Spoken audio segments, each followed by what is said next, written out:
네, 그리고 대선 막판 주요 변수, 바로 야권 단일화인데 단일화 논의가 결렬이 됐습니다만 여전히 야권 안팎 개선, 정권 교체를 위해 단일화가 필요하다는 목소리가 터져나오고 있습니다.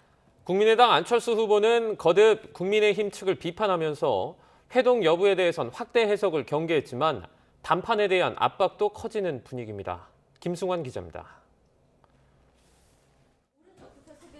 자유한국당 비대위원장을 지낸 임명진 목사가 기자회견을 열고 국민의당 안철수 후보에 대한 지지를 철회했습니다.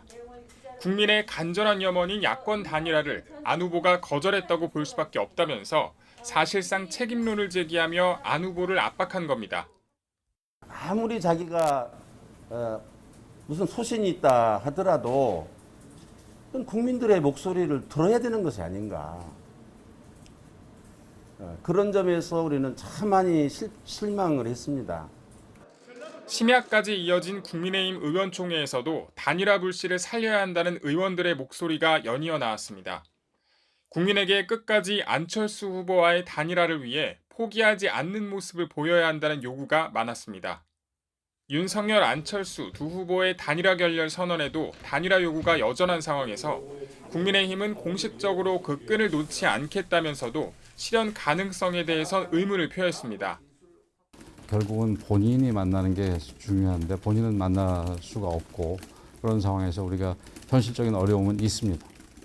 국민의당 안철수 후보는 윤석열 후보가 만나자고 하면 만날 의향이 있느냐는 질문에 정치인 누구든 만날 수 있다고 말했지만 이를 두고 전격 회동의 여지를 둔 것 아니냐는 해석이 나오자 다시 선을 그었습니다.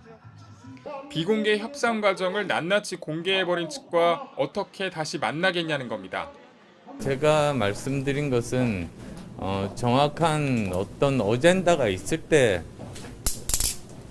그런 말씀을 드린 겁니다.